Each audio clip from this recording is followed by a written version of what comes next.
घरी जर पाहुणे आले तर स्वीट डिश तर हमखास बनवली जाते।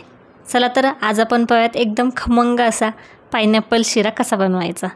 नमस्कार, भाग्यश्रीज कुकिंग चॅनलमध्ये आपल्या सर्वांचे खूप खूप स्वागत आहे। चला तर मग वेळ न घालवता रेसिपीला सुरुवात करूयात। इथे मी 1 चमचा तूप घेतलेला आहे। तर तुपामुळे काय होतं, आपल्या शिऱ्याला एकदम अफलातून अशी चव लागते। तर इथे त्याच्यानंतर मी 1 वाटी बारीक रवा टाकलेला आहे।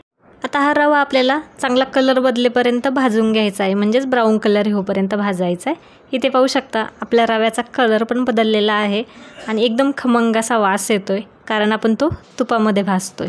नेहमी रवा आहे ना शक्यतो बारीक गॅसवरती भाजायचा। जर गॅस जास्त असेल तर त्याच्यामुळे तो खालून जळू शकतो आणि त्याची अशी करपट चव लागू शकते।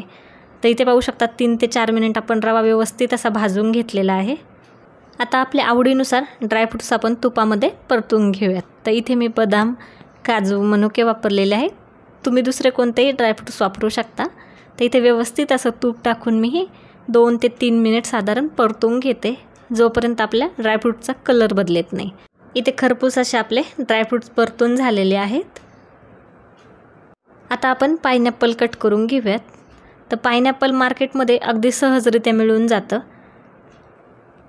तर इथे मी त्याचे छोटे असे स्लाइस केलेले आहेत, कारण आपल्याला ते परतायचे आहेत आणि ते व्यवस्थित असे परतावे म्हणून याचे मी छोटे काप केलेले आहेत। इथे तुम्ही पाहू शकता आपण सगळे असे व्यवस्थित काप करून घेतलेले आहेत। आता जे आपण ड्रायफ्रूट्स परतलेली जी कढई होती त्याच्यामध्ये ऑलरेडी तूप आहे, तुम्ही थोडंफार तूप वाढवू शकता। त्याच्यामध्ये जे पायनॅपलचे तुकडे आहेत ते मी टाकलेले आहेत। आता हे व्यवस्थित 2 ते 3 मिनिट आपण चांगलं परतून घेऊयात। त्यामुळे आपले जे पायनॅपल आहेत ते जास्त असे कडक राहणार नाहीत, चांगले सॉफ्ट होतील। आता आपल्याला जसं गोड हवं असेल तसं आपण याच्यामध्ये साखर टाकून घेतलेली आहे। तर इथे व्यवस्थित साखर विरघळेपर्यंत त्याला चांगलं हलवून घ्यायचं।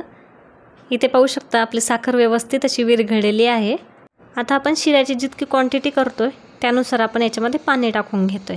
तर इथे मी साधारण पाऊण ग्लास पाणी टाकलेलं आहे। तर पाणी टाकून व्यवस्थित त्याला मी हलवून घेतले। शिऱ्याला ना मस्त कलर येण्यासाठी मी इथे फूड कलरचा वापर केलेला आहे। हे एकदम ऑप्शनल आहे, तुम्हाला जर आवडत असेल तर तुम्ही टाकू शकता। तर इथे व्यवस्थित असं मिक्स करून घेतले। आता आपल्याला याच्यावरती झाकण ठेवून 5 मिनिट चांगली उकळी येऊन घ्यायचे। इथे पाहू शकता मस्त अशी उकळी आलेली आहे। आता याच्यामध्ये आपण जो भाजून ठेवलेला रवा आहे तो टाकून घेऊयात। साधारण 1 मिनिट याला व्यवस्थित असं मिक्स करून घेते। त्यामुळे काय होईल की कोणते अशा गाठी होणार नाहीत आणि व्यवस्थित असं मिक्स होऊन जाईल मिश्रण। तर आता याला आपण 5 मिनिट झाकण ठेवून व्यवस्थित असं शिजवून घेऊयात। तर 5 मिनिटांनंतर पाहू शकता तुम्ही व्यवस्थित असा आपला शिरा रेडी आहे आणि आपल्या शिऱ्याचा मस्त असा कलर आलेला आहे। तर याच्यामध्ये आपण जे रोस्ट करून ठेवलेले ड्रायफ्रूट्स होते ते टाकून घेतोय। तर ड्रायफ्रूट्स व्यवस्थित असं मिक्स करून घेते। शिरा खाण्यासाठी एकदम रेडी आहे आणि मस्त असा वास सुटला आहे।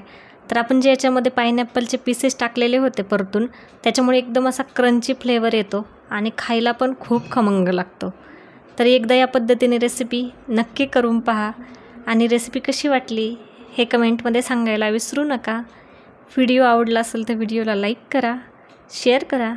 अजूनही चॅनलला सबस्क्राईब केलं नसेल तर सबस्क्राईब करा। धन्यवाद।